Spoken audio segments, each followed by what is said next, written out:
And we're here. Yeah. This is our grand celebration. We took a small break to mull over our thoughts on the Oscar nominees this year. Yeah. And now we're back. So we're here, Septum Sen versus the world, with Septum Sen, Kotobuki Jake, and our takes on what we think is going to win this year at the Oscars. Mm-hmm. There's a lot of great things. We're going to try and keep it as short as possible because I've got to edit this stuff and I want to get it out before the Oscars. Right. So we're going to kind of compete. We're going to make sure we let you know our thoughts as to who's going to win. Mm-hmm. And then we're going to, of course, bring up any side notes, but we'll try to make it as brief as possible. Each of us has come up with a different method. Mm-hmm. My method is I have actually surveyed over 50 different sites and periodicals, looking at their choices for winners and compiling them after my research, and those have been my nominees. Some of them came closer than others. Those I'll probably lean a little bit if I've seen them, and I have seen more than I did when I started. Mm-hmm. I'll probably lean one way or the other. But otherwise, that's there. Actually, I was wondering about that, like just as a thought of seeing if we wanted to see how our numbers have changed since we did our nominations thread. To put it as simply as possible, we've both seen several more shorts than we had seen. Mm-hmm. I know you've seen Dunkirk since then. Yeah. And I can add Darkest Hour. I can add... Let's see here.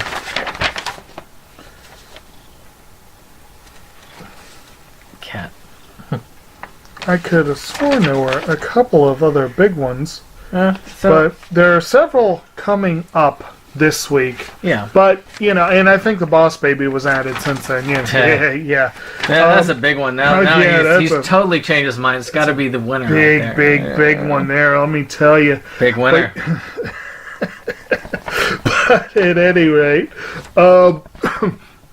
so we're going to start, you said, with... so what's your method? I told you my methodology. What's your methodology? Mine was not necessarily all that structured. It was similar to what I normally do, but a little more focused in certain areas.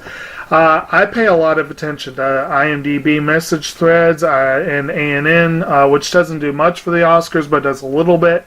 I look at the award seasons. Mm-hmm. I've looked at what won the BAFTAs, what won the Golden Globes. I didn't necessarily compile a list or anything, but if something kept winning awards and got a lot of buzz, and then when you see things where the buzz... when it comes out and there's buzz, and they get almost no Oscars, then you know their shot at Oscars usually is much less than it would have been. We had a couple that fizzled when the nominations came out, and so they are not likely to be our picks tonight. Yeah. And then there were ones that came out of nowhere that are not necessarily likely to be our picks in some cases. One thing I did do, I like to occasionally play on GoldDerby.com. It's sort of an odds-making site. And I looked at that and looked and see what was also looked at Gold winning. Derbies as well. And then, of course, I've just seen a lot of stuff and a lot of the current stuff and just put a lot of my own personal opinions into it, as well as history. Oscars are big on history, so history will probably play a factor this year. And then, of course, you've got politics, too. The whole Time's Up, the whole Me Too, all that stuff is probably going to play into Oscar night, as well as the continued desire to get the taste of Oscar So White out of people's mouths. Last year they did a lot for that, but I have a feeling they're going to continue this year. So all of that kind of, And this is not an exact science, but it's a fun game, and that's one reason we like to do this. We're going to see where we come out. I'm going to be keeping track with this. And do you mind if I start us out? Go for it. So what I'm going to do is I'm just going to take each category. I'll take one, and you take the other. Okay. And then I'll just read off the nominees real quick. Okay. So we'll start off with visual effects, the most exciting. So we have Blade Runner, Guardians of the Galaxy Volume 2. Well, you got to qualify 24.9 if you Oh, yeah. Kong Skull Island, Star Wars Last Jedi, and War for the Planet of the Apes. Okay. You know, for me, I thought it was I had some interesting original opinions, but after reading, there was one that came up over and over and over again. There were a couple other names tossed around, but this one was the one that that people went with, and that was War for the Planet of the Apes. Years from now, your children will ask you, what did you do in the greatest war? And you can tell them, I fought to protect this world. We created this. But now,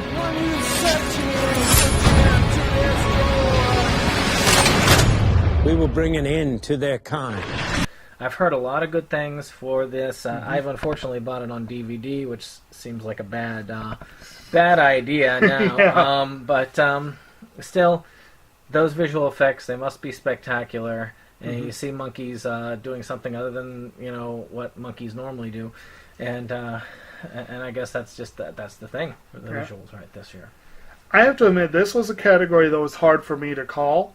I ended up going with Blade Runner 2049, partly because so many people have been talking about the visuals of that movie. I thought you might be able to help me with the case. Any idea where I could find him? You police plan on taking me in? I would much prefer that to the alternative. When it came out, people were raving about the visuals and how gorgeous it was.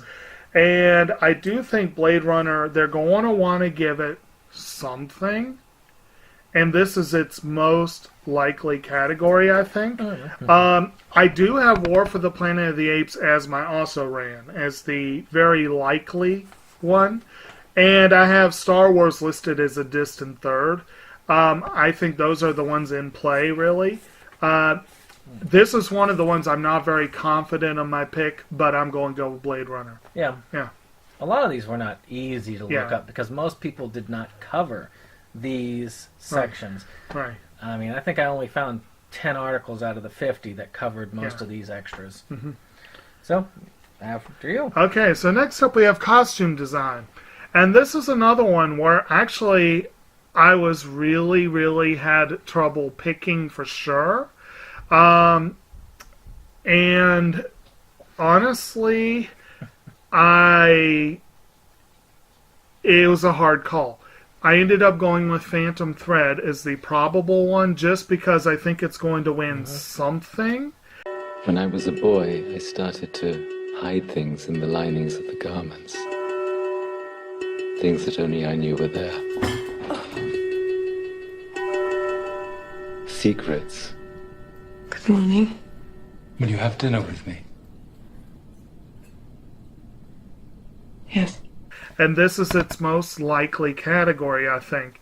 Although I do think Beauty and the Beast cannot be left out. I think that's a strong contender in this category. And the Academy often gives this award to a movie that doesn't really get any other love. So, and Disney. Yep. You cannot discount the influence of Disney. Yeah. But I'm going to say Phantom Thread. And to make sure that I've listed all of them for you, which, the nominees for this year were Beauty and the Beast, Darkest Hour, Phantom Thread, Shape of Water, and Victoria and Abdul. Now, for me, it was a hard decision as well. Again, not a lot on this subject. I've got my notes right here.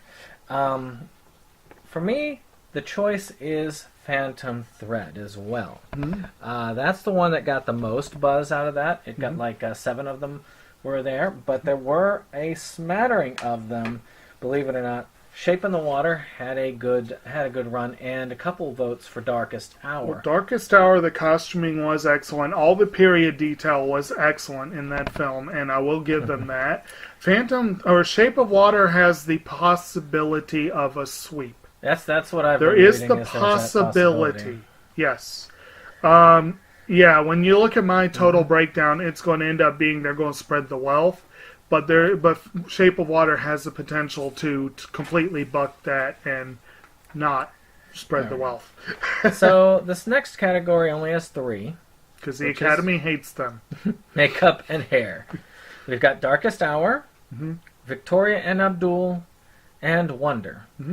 Now, this is one that I'm very confident over because every article has put it to Darkest Hour. Yeah. He's an actor in love with the sound of his own voice. You need to reply to the Lord Privy's seal. I am sealed in the privy. I can only deal with one shit at a time. A bottle of champagne for lunch, another one at dinner. Here's to not buggering it up. And I have not found anything that has said otherwise. So I really couldn't say it. I really would like to see Victoria and Abdul do something here, but, I can't mess with my system. It would break. People loved Victoria and Abdul, but it didn't get a whole lot of Oscar love. Wonder is based on a super popular book. The kids love it. And it's one that apparently is a good read for all ages. But the movie itself did not get a huge amount of buzz. But I put it as a spoiler, mainly because of its popularity. But Darkest Hour, Gary Oldman, he looks... You can't completely erase Gary Oldman, but he looks much more like Churchill than Gary Oldman has any right to look. They did a great job. It doesn't look like makeup. It looks like he's a chubby older dude. And he, a lot of that was his own acting, which we'll get to that later. But yeah, I do think this is going to be one of Darkest Hour's easiest wins. So you're up next. Don't forget to read off the nominees. Oh, yeah, too. Okay, so original song, and this is a fun category. I actually got to listen to all of them over the weekend, and they're all great songs. I've still only seen one of the movies. But we have Mighty River by Mary J. Blige from the movie Mudbound, Mystery of Love by Sufjan Stevens from Call Me By Your Name, Remember Me, written by Kristen Anderson Lopez and Robert Lopez, sung by at least 4 different people, depending on which version you're looking at, from the movie Coco. Stand Up for Something, written by the strange pairing of Diane Warren and Common from the movie Marshall. And This Is Me, written by Benji Pasek and Justin Paul from The Greatest Showman. And I've seen the scene that song comes from, and it's a big, rousing number with basically the members of the freak show from the circus. The bearded lady is the one who does the lead vocals. I don't remember the actress that plays her offhand. But basically, they're all solid songs. But I've been saying all along that Remember Me is the winner in this category.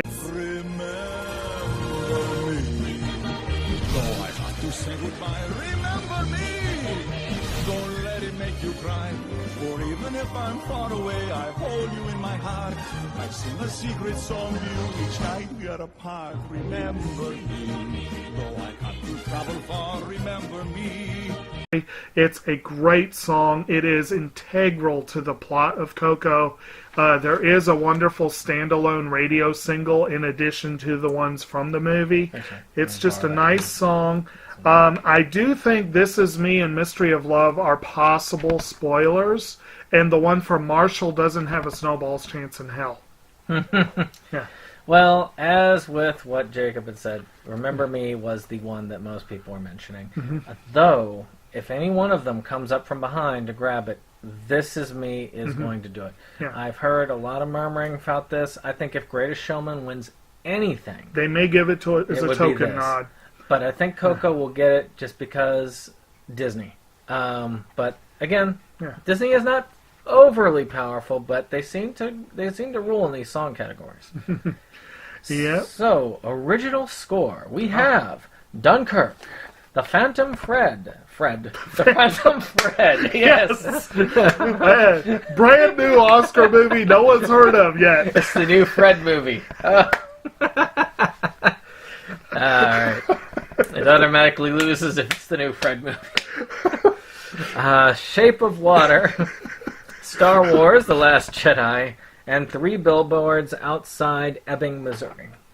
This is one that I thought was going to be a lot harder, but almost every article, not all, but a good majority of them came up with the same score. And all of them, for me, pointed to Shape of Water. Okay. She deaf?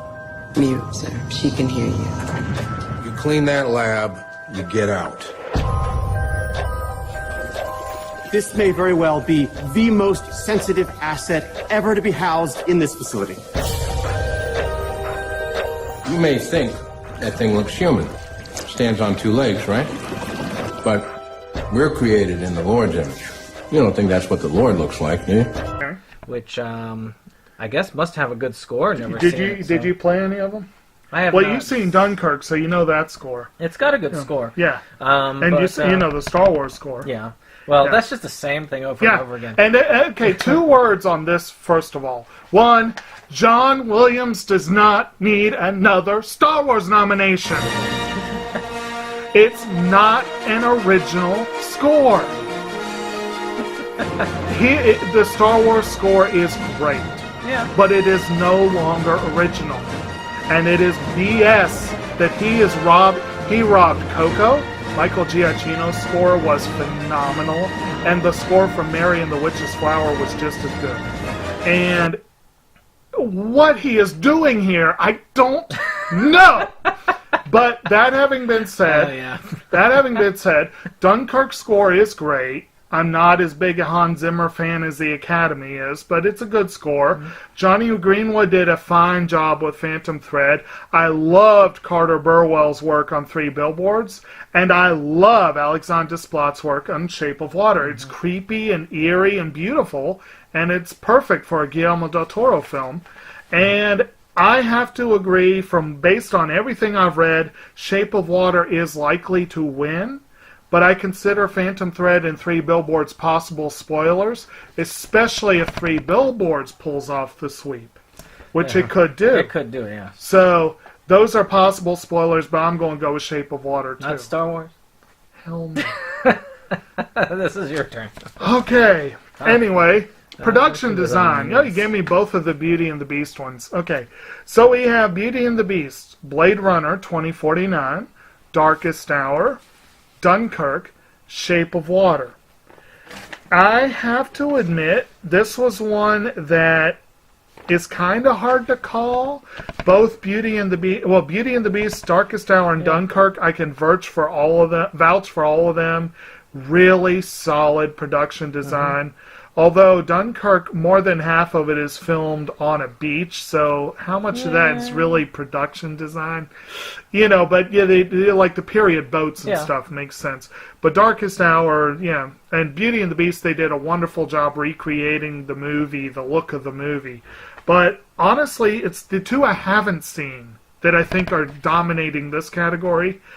Based on what I've looked at and what I've read, Shape of Water is probably going to pick this up. Whether it gets a full sweep or just a few awards. Is that your final answer? I'm going with Shape of Water, but Blade Runner 2049 is the most likely spoiler. See, now, what I've read is only slightly different. I also am going with Shape of Water. That seems to be the one that gets the most people going, yeah, this is going to get it. But I think that Dunkirk will be the spoiler because that's the only other one that I've heard rumblings of majorly on top of that. Or at least any major note. I could see Dunkirk getting a pseudo sweep of the technical categories, so that I could see that, yeah. All right. Of course, I would almost say the same thing about Blade Runner from what I've heard, but yeah. That'd be interesting to see it. Yeah.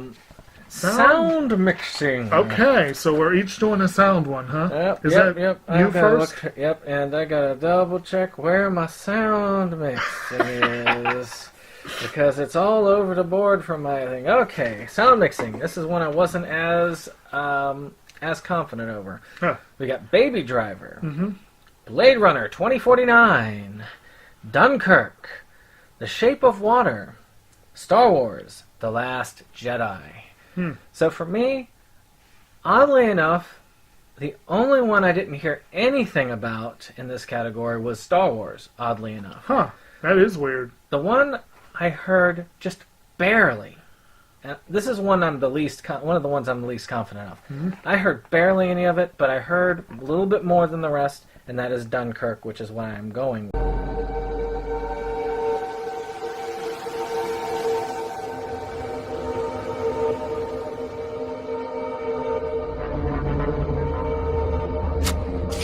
He's coming back round. He's coming back round! Okay. It does have excellent sound mixing. I will give it that. Whenever you've got to put all those war sounds together, and you've got to balance that. I mean, you've got air, you've got sea, and you've got land, which, the three different... I hadn't thought of that component, but yeah, there would be different sound for each one. Yeah. Ooh, okay, I may have called the wrong one here. I'm going to go ahead, actually, let's go ahead and kind of work these together. I'll read off sound editing. It's the same damn nominees. Yeah, well. But my picks are actually almost the same, but slightly different. And I'm not very confident in these categories either. But as I've said before, mixing is more, like you say, getting the levels right, getting everything sounding good. The editing is more like the effects, the actual sounds, the actual, that sort of thing. So, given that, I thought Dunkirk is a shoo-in for editing. It's almost a shoo-in. I have Baby Driver as a spoiler, but Dunkirk is the shoo-in for editing. But for mixing, I flipped it. I said Baby Driver could get it because that soundtrack is so integral to the movie and it's so good sounding. You are my lucky charm, and I'm not doing this job without you. Your waitress girlfriend, she's cute. Let's keep it that way. It's a job again. It's not what I want. And what do you want? To get out of here. You win. I mean, baby.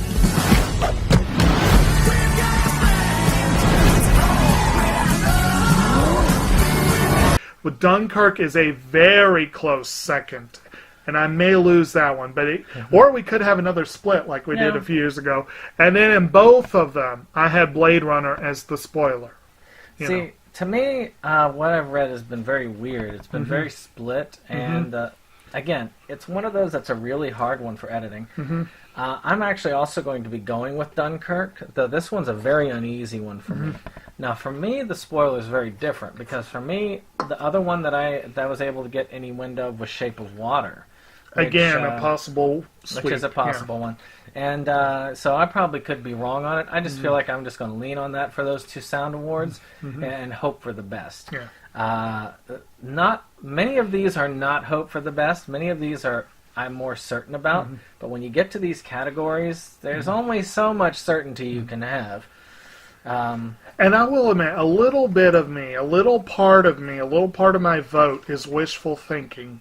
It's the idea that maybe, if a movie wins sound mixing partly because of its soundtrack, they might finally do that use of music in film Oscar. Woody Allen would clean up in that. Well, I mean, Baby Driver would give him some, and most of the Coen films would give him some competition.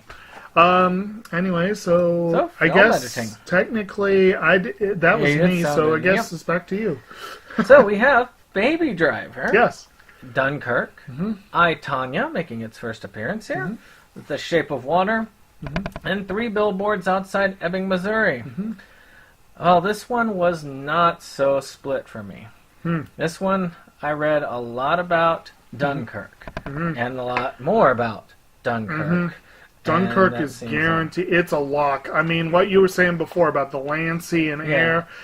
Chris Nolan is all about the editing. That's all he Inception, Memento. Yeah, he is all about the editing. And Dunkirk was masterfully edited. Shape of Water I have as a spoiler just in case, but Dunkirk is my pick for that one. Yeah. All right, well, you get one of your favorite categories. Yes, foreign language film, a category in which I have not seen a single film.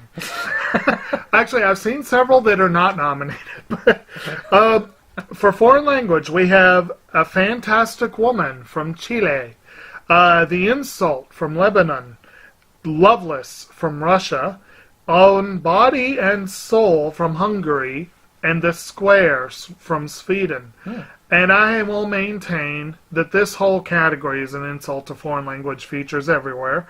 But, partly the whole idea of subjecting each country to you get one movie and we won't even nominate the people, we'll nominate the country.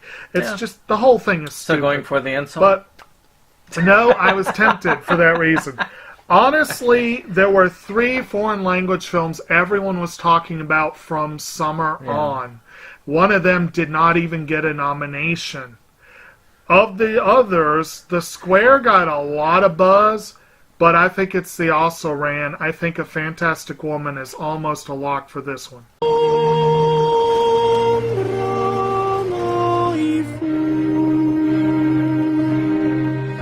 Pero tú no vas a ir a ningún funeral ni a ningún velorio.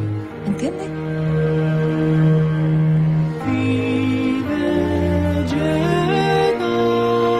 So, me, I'm also on that. I came upon those 2 myself. Those 2 were the ones that I was in. And just because I'm going to be different, I'm going to go with The Square. Because to me, they both got about equal. One got more, I think The Square got more at the beginning, and this one got more towards the, Fantastic Woman got more recently. Right. But I think The Square can still take it. So, we'll see how it goes. Her til efteråret præsenterer vi den argentinske kunstner og sociolog Lola Arias og hendes udstilling, som hedder The Square. Vi kan ikke som museum lade os skræmme af udtryk, der overskrider grænser. Det kan vi ikke gøre.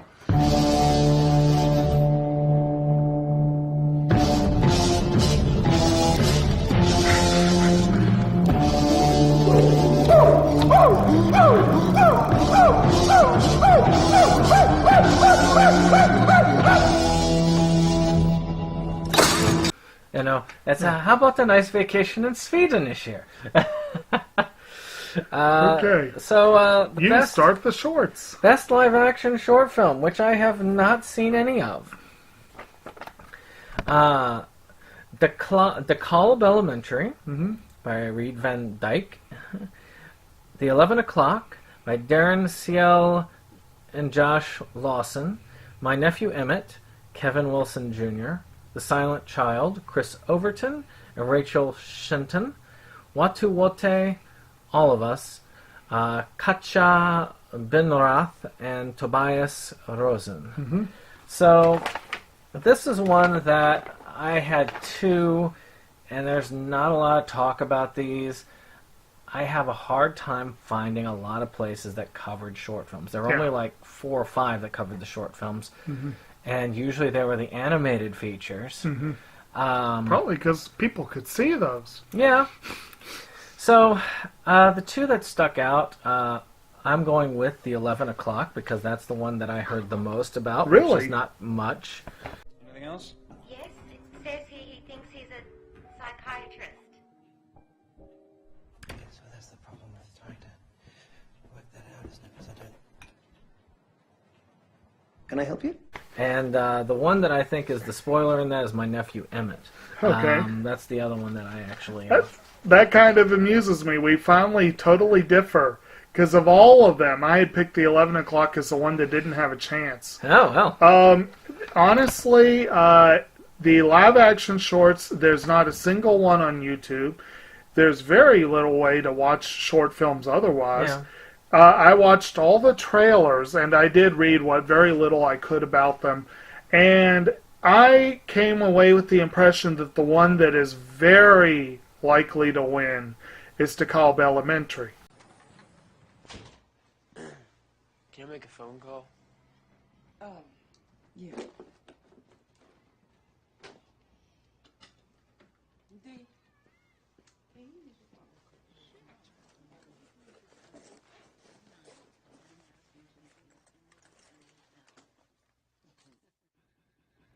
Which is about a school shooting. Yeah. So that seems very likely, especially in the current climate. The Silent Child was my listing as a spoiler, but really almost all of them. My Nephew Emmett is about Emmett Till.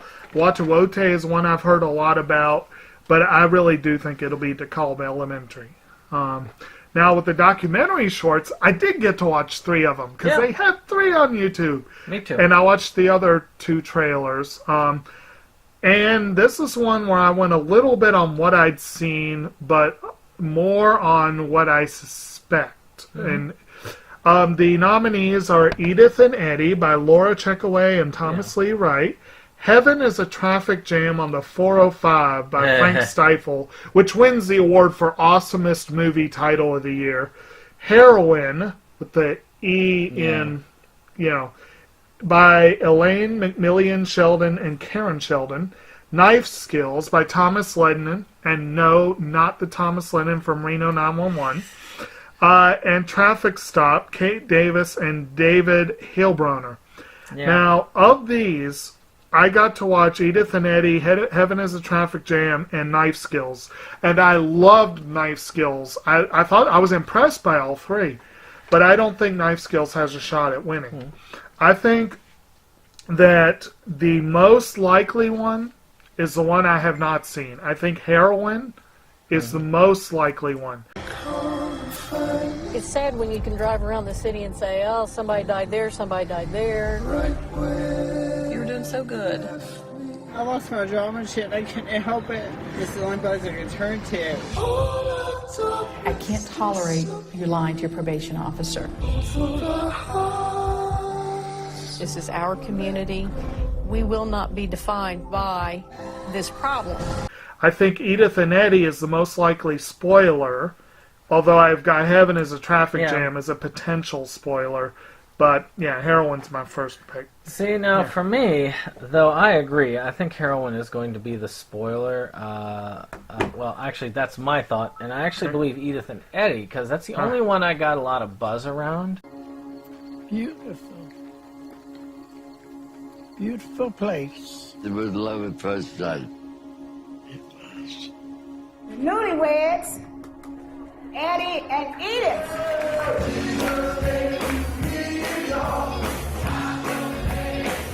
That's the color of the skin, but the heart. That's what we decided. Okay. I felt like because of the epidemic, Heroine would be in there, but I also feel like Traffic Jam on 405 is another potential spoiler. Again, this could go anywhere, but because a lot of them, if you think about it, you've got Edith and Eddie, which is a very touching. I mean, this one had a lot of heart to it, more heart than any of the ones I saw. Having a Traffic Jam that covers mental health, and that's big in the news. Edith and Eddie too. I mean, part of the issue there, you have an old, they're a 95-year-old and a 96-year-old who married. They're in love. They are absolutely devoted to each other. Just old, and almost immediately her family starts trying to rip them apart, claiming she has dementia and doesn't know what she's doing, and it gets bad. It does not paint the her caseworker. Oh my God, no. Well, I've worked in that sector before, and it is never easy. But if you have a chance, watch those 3. They're on YouTube, so you should check them out. Knife Skills, particularly, is a great one. I just don't think that it's going to stand against the others because it's more uplifting. And I think Traffic Stop might also be a spoiler. It depends on what it's about. I don't know. Is it about it's about a girl who is assaulted at a random traffic stop for no real reason. And it's kind of like, that's basically the idea. And Heroine, of course, covers the opioid epidemic, focusing on Huntington, West Virginia, which is supposedly, like, they call it like the opioid capital or something. I mean, that's the reason why I would say it's a strong one. I just feel like Edith and Eddie, it has more heart, so therefore I think it will take the win. But that's just me. Right. Well, it might not be just you. We'll find out. So next documentary is documentary feature. Okay. So, Abacus. Okay. Small Enough to Jail. Faces, Places, JR, Agnes, and all that stuff. I'm not going to read all the people there. I'll mess up their names anyway. Icarus, which I could watch on Netflix, I believe. And Last Minute Aleppo. And finally, Strong Island. So let's see what I got here. Okay, so there were 2 that were very close up on mine. On my studies, it came between 2, but I've got to put it with Faces, Places. Le but, c'est C'est le pouvoir de l'imagination. Mais qui c'est qui a eu l'idée? Lui, hein, pas moi. Moi, je suis pas ferme de mes pieds, je les trouve trop petits. C'est vrai qu'ils paraissent petits. C'est vrai. C'est juste l'installation de l'échafaudage qui est soumis à autorisation. Alors moi, je vais vous dire quelque chose entre nous. Toutes les amendes, vous pouvez les envoyer à Agnès Varda. That's the one that got barely more. But the other one that got a lot of what's the word? Buzz was Icarus. Yes. And I heard a lot about Icarus, so it could be either one, but I'm going to go with Faces Places. There actually were, kind of like the foreign language film, this was a category that had 3 big names running up to the Oscars, and one of them was left out. There's one about called Jane. That's about what was her name? Jane Goodall or whatever it is with the ape. Yeah, I remember. Yeah, that one everyone was buzzing about it and didn't get a nod. Faces Places is the one I've been saying all along is almost guaranteed to win, just because people have been talking about it right, left, and in the middle since it came out last summer. Icarus has gotten a ton of buzz and is a likely spoiler, but also I can't help feeling Last Men in Aleppo could also be a spoiler. It could be. So I have that listed too, but I do think Faces Places is the big one. All right. Okay, cinematography. Yep. This is one where I deviated severely from Gold Derby. So if I do end up placing bets, this is the one where I could make my money. Cinematography, we have Blade Runner 2049, Darkest Hour, Dunkirk, Mudbound, and The Shape of Water. And with this one, I put Shape of Water as a spoiler, basically with the idea that it could get a sweep. Blade Runner 2049 is my also ran. Again, I've heard so much about how gorgeous it is and what a visually arresting film, and the effects are part of that, but so is the cinematography. But I'm actually going to go with the idea that this is a year where people are saying this is the year for women. Rachel Morrison is the first woman ever nominated for cinematography. And I think the Academy might want to give a token nod to Mudbound.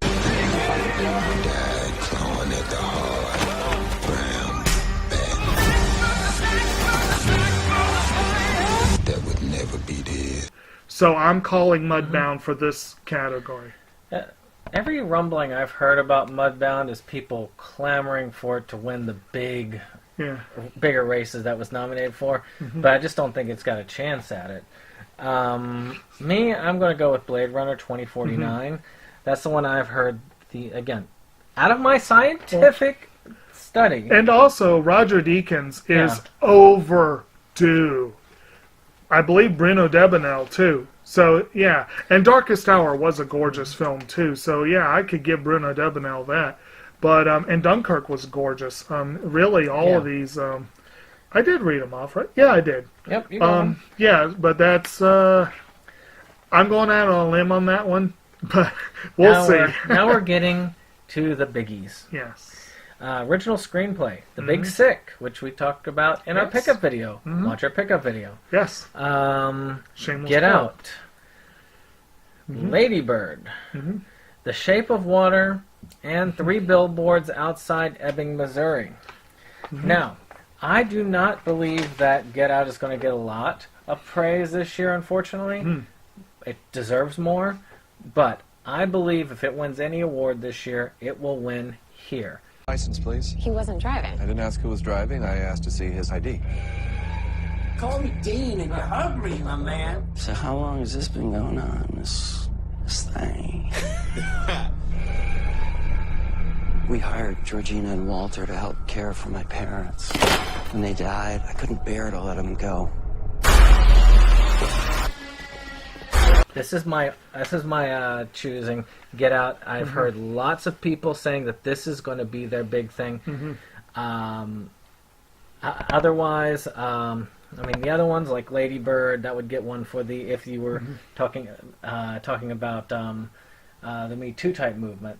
Yeah. But I still feel that Get Out is. I'm almost certain that's going to get it this year. Well. And I will say, with the Me Too thing, Emily V. Gordon being involved in Big Sick also does give that one a tiny bit. But I actually do agree, the buzz everywhere. is that people loved Get Out, but it just is not the kind of movie the Oscars rally behind. But everyone seems to agree Jordan Peele really outdid himself with that screenplay. And I'm pretty sure now Shape of Water and Three Billboards both had the potential of a sweep. Yep. And Lady Bird has the potential to get the nod for Greta Gerwig to kind of... She could get this or direct her. I hate to say it, but I don't think it's going to go that way for her. But I do think that those three cannot be canceled out. But Get Out for this win really is one of the easier ones to call, I think, this year. So, yeah.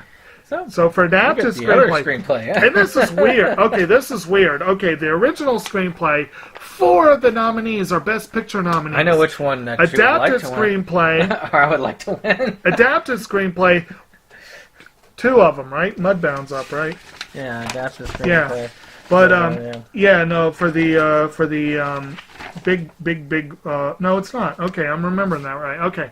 So yeah, Call Me by Your Name by James Ivory is the only one up for Best Picture. And the rest of it, we got Mudbound, which is up for a few things. And then we got 3 also-rans. The Disaster Artist, which was going to be a big Oscar one and fizzled because of the whole James Franco thing, unfortunately. Logan, a surprise nominee that I'm rooting for. I would love to see and that. Molly's Game, an Aaron Sorkin screenplay, so obviously. Which also was one that fizzled a bit. People thought it was an Oscar big one. What's up? Spoiler, though, for y'all, and a plug. Movies Galore. This Tuesday, past Tuesday, has done a discussion on Logan. So check it out. Go to the Inside Movies Galore and check that one out. It's going to be a good one. Now that might have been one I would have tried to look at if I'd known about it. Well, whatever. Anyway, but because of basically, I want to pull for Logan. I think Molly's Game has potential, A, because people will want to give it some love, and B, Aaron Sorkin. But really, honestly, in this one, Call Me By Your Name is probably going to get its token win in this category. Muscles are firm. Not a straight body in these statues. They're all curved. Sometimes impossibly curved, and so nonchalant, hence their ageless ambiguity, as if they're daring you to desire them. And I am in agreement. Everything I've heard has pointed me to this. Very little. The only thing else I've heard, I know what I'd like to win. I'd like to see Logan win. Yeah. But the only other stuff I've heard is people saying Mudbound deserves it because we need to put forward our female, writers and all this stuff. And from what I've heard, it is very well written. And granted, Dee Reese is in the same position in this category that Greta Gerwig was with Lady Bird.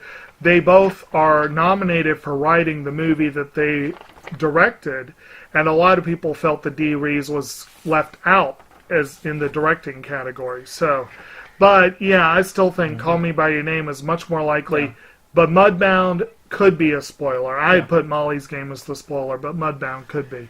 So my turn on this one. Yes. Animated short. Now, I got to watch all of these yesterday. 4 of them. Well, 4 of them. And which are Dear Basketball, Garden Party, Lou, Negative Space, and Revolting Rhymes. Now, this one is one that was hard to get a lot on, but I actually am going to go with Dear Basketball. I'll always be that kid with the roll-up socks, garbage can in the corner, 5 seconds on the clock, ball in my hands. 5, 4, 3, 2, 1. Because it is a salute to Kobe Bryant, and this is something that a lot of people have talked about, even in passing. I've looked at articles that had nothing to do with short, and they mentioned Dear Basketball. I have no love for it. I did not like it, but I understand why it got the nod. I understand why I think it's going to get the win, and that's enough. Now, I do want to throw a couple of things out, because any one of these other ones could win. I don't think that Revolting Rhymes will, but... Because no one saw it. But because it's been clamped down. Nobody can see it. But Lou, just because it's Pixar, but Pixar has shown again and again that they do not have a lock on this category. Mm-hmm. And the Lou was interesting. I don't think it was as good as the others that were there. Garden Party, again, I really liked Garden Party. I thought it was very well done, very well written. The way that they revealed what they revealed is just is spectacular. But if there was a spoiler, I have to give it to Negative Space. That's the other one I heard. There's a lot of art there. It's depressing. It's down. Yeah. The Oscars love that. And I've heard several people talk about Negative Space as a possible spoiler, so that's my thought if Dear Basketball doesn't get it, but I feel that's a lock on that. Well, Revolting Rhymes it's based on a Roald Dahl book, so it does have that going for it, and it looks amusing, but again, I didn't get to see it, and I'm not crazy about the animation. I straight don't like the animation in Dear Basketball or Negative Space. I don't like the animation. Garden Party is photorealistic. Oh, gosh, yeah. It's so phenomenally gorgeous. It could have been a Pixar short. Oh, man. It's actually up there on par. That Pixar short Piper was great. I loved it. Their short Lou is nice. I liked it a lot, apparently a lot more than you did. But I will agree that Piper was a stronger one, and they've had stronger ones. And Pixar does not have a short. The Academy it does not have a lock. The Academy has a history of going independent filmmaker with their short films. Now, I'll admit I have heard a lot about Dear Basketball, but a lot of it has been in the vein of Kobe Bryant's a freaking Oscar nominee? Yeah. And that kind of, to me, cancels it out a little bit, because people are probably not going to want to give him a win. But you got to keep in mind that this is not just about Kobe Bryant. Right. This is also about race in America. Right. Well, this is about that's true. about telling young children that they can grow up to be what they want to be, to follow your dreams. Right. It's again, I didn't care for it because I didn't like the animation, and the sports thing always kind of throws me off sometimes. But I have to say, because of the message, because of the buzz. If we're going message, though, given our political climate, I could see Lou getting it because of its anti-bullying stance. But I'm going to go with Garden Party, but I consider this one really hard to call. Oh, I'd love to see it win. I think Dear Basketball and Lou are both likely spoilers.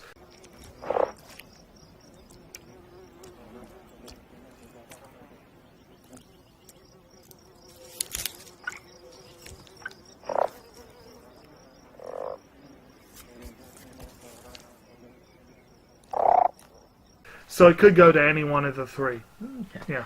No, you get one of the fun ones. Yes, animated feature. Yes, this is one of the easiest ones because they left out most of the good stuff, but also because the one that will win is awesome. Okay, so for animated feature, we have The Boss Baby, The Breadwinner, Coco, Ferdinand, and Loving Vincent. Now, I will admit, I list The Breadwinner as a possible spoiler and Loving Vincent as a possible spoiler because they're both artsy. The Breadwinner is based on someone trying to struggle to survive under the Taliban, and it's based on a very popular book, and it's gorgeous. The art style is really nice. Loving Vincent is the first film entirely painted, and the Academy will love the art, I think. And it's about Vincent van Gogh, and art is all over it. But really, honestly, Coco owns this category. When life gets me down, I play my guitar. The rest of the world may follow the rules, but I must follow my heart. You know that feeling? Like there's a song in the air and it's playing just for you? A feeling so close you could read. Well, I think Pixar owns this category, but not entirely. But usually when Pixar does not win it, the films are intentionally weak. Yeah. I think Cars was intentionally weak. The sequels, except for the Toy Story sequels, were intentionally weak. And Cars, I've said it before, and I'll say it again, Cars 3 was better than Boss Baby. Boss Baby's going to be the spoiler. The Lego Batman movie was... I did not dislike Boss Baby, but the idea that the Boss Baby and Ferdinand were so great that they could take spaces from in this corner of the world and Marion the Witch's Flower, it just, to me, proves that the Academy don't give two shits about this category. And that pisses me off. So for director, Dunkirk with Christopher Nolan, Get Out, Jordan Peele, Lady Bird, Greta Gerwig, Phantom Thread, Paul Thomas Anderson, and Shape of Water, Guillermo del Toro. For me, it's down to two. But one, not just edged it out, but pushed it out. And to me, that's going to be Shape of Water, because it's been Del Toro, Del Toro, Del Toro, Del Toro.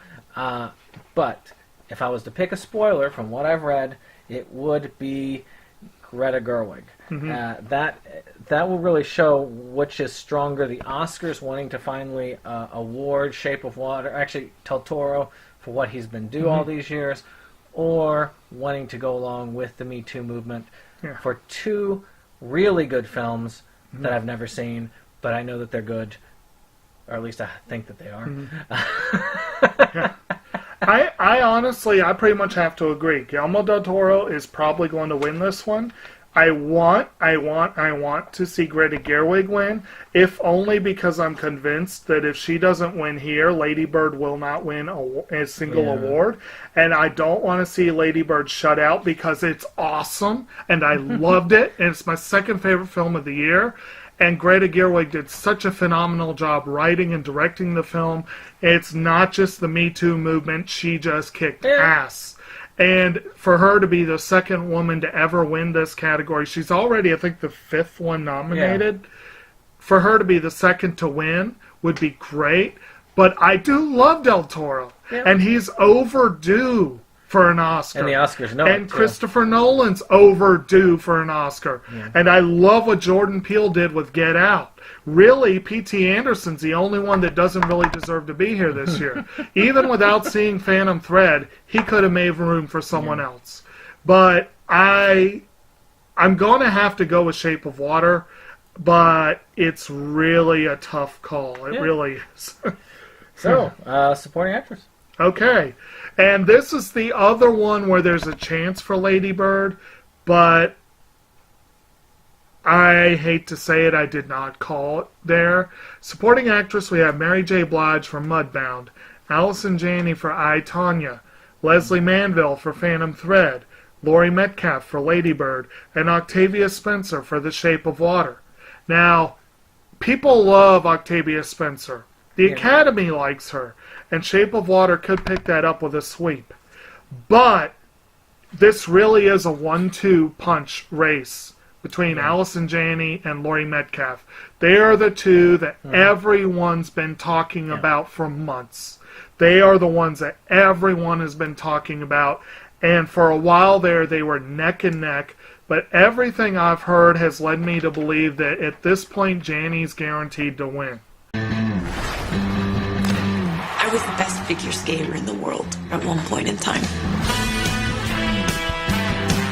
You call that a clean skate? Stop talking to her. That girl is your enemy. But it's really close, and I want to see it go to Metcalf, if only so Lady Bird can win something. So I have to agree with the supporting actress as far as the winner. To me, I consider that this one is a lock almost. I mean, to me, everything I read. I, Tonya, I, Tonya, I, Tonya, I, Tonya. The only thing that I disagree with is I actually don't feel Mary J. Blige should be underlooked. If there was anything that is considered politically... Mudbound actually is very well liked by the Me Too movement. A lot of magazines, female-related rated magazines, stuff like that, Mudbound was loved. They wanted it to win every category it was nominated for. If anybody could represent that movement, it would be her in that, and I do feel like it has a shot at being the spoiler. If anything, just because of its importance. I don't know. I have not seen any of these, so I may not know what I'm talking about. I'm just going over what I've read. As I said, trying for the scientific approach this year. Right. And we'll see how that works. All right, so supporting actor. Yeah. All right. Well, again, this one is one that I have no doubt. Willem Dafoe, not that one. Woody Harrelson, Richard Jenkins, Christopher Plummer, and Sam Rockwell. For the Florida Project, 3 billboards, The Shape of Water, All the Money in the World, and 3 billboards. So, to me, no doubt, in my mind, Sam Rockwell, number one choice, gonna take it. No real argument in there, in my opinion. I know, Chief, but I think we got kind of a problem. Sunshine beating on a good time. I'd do anything to catch your daughter's killer. I don't think those billboards is very fair. Time it took you to get out here whining like a bitch, Willoughby. Some other poor girl's probably out there being butchered right now. We've had 2 official complaints about those billboards. From who? The lady with a funny eye. A lady with a funny fucking eye? And Fat Dennis. There's a lot of good friends of Willoughby in this town, Miss Hay.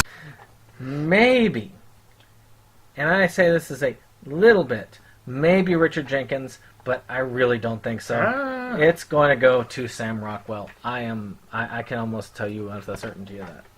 Okay, now this level of certainty I have in the lead categories, but not in the sport categories. 48 out of 50. Okay, wow. Okay. Yes. So, actually, we strongly differ then. Just like with the supporting actor race, this one was a 2-pony race up until recently, and it still could go either way. Basically, it's been between Willem Dafoe and Sam Rockwell. The only way Richard Jenkins gets in is if Shape of Water makes a sweep. I love Richard Jenkins. He is overdue for some serious Oscar love. He's probably great in the film, but it really is, that's the only way he gets that award, is if The Shape of Water gets a sweep. It is so likely that it's going to be Rockwell, but A, Willem Dafoe has been raved about all season long.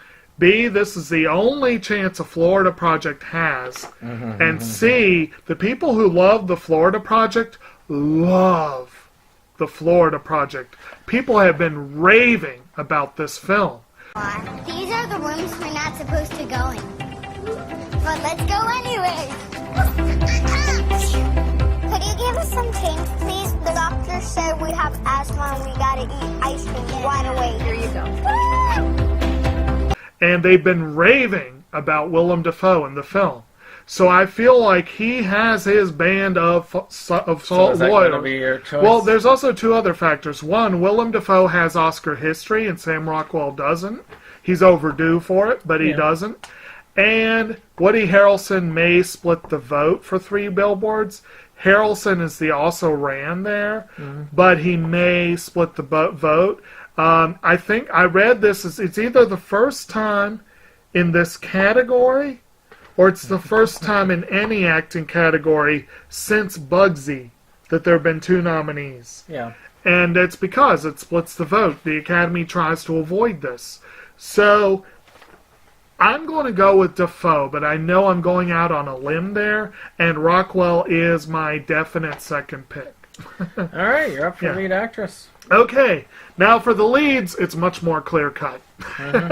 The leads, we have Sally Hawkins for The Shape of Water, Frances McDormand for 3 Billboards Outside Ebbing, Missouri, Margot Robbie for I, Tonya, Saoirse Ronan for Lady Bird, and Meryl Streep for The Post. Now, I think we can all agree, starting out, Meryl Streep's not going to win this year. She never wins. Always a nominee, always a bridesmaid, never a bride. She's won 3 times. 3 out of 21's left. 21! They nominate her just for the fact that they like to nominate. Well, and also, this was like, The Post was one of the ones that fizzled. Ended up getting picture and actress nods. Yeah. Really? But anyway, in this category, I would love to see Saoirse Ronan win. And she has a slight chance. Sally Hawkins could get it if Shape of Water sweeps the categories. Yeah. But really, really, really, this is Frances McDormand's award to lose this year. She has it in the bag. This will be her second Oscar, and I don't mind that at all. She is a phenomenal actress, and her last one was for Fargo. If this movie's half as cool as Fargo, she'll deserve it. To me, these last categories, all of the last ones, I've only got really one pick for them, and I agree. Frances McDormand, nothing else to say.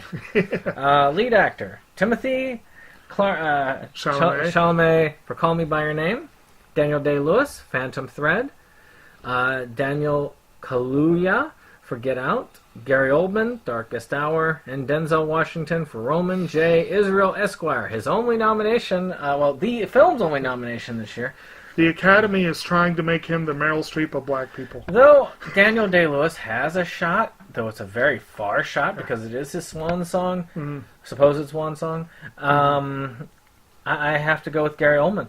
Gary Oldman, to me, is it's 48 out of 50. Actually, no, 49 out of 50 with him. Yeah. So he was just... he did a great job. So he did agree? He did a great... Yeah. Well, I mean, again, Day-Lewis, the Academy loves him. This is his swan song. He got rave notices for the performance. But really, Gary Oldman is vastly overdue for an Oscar. He's only been nominated once before. This is a great film. He's playing freaking Winston Churchill. He's playing Churchill under a mountain of makeup.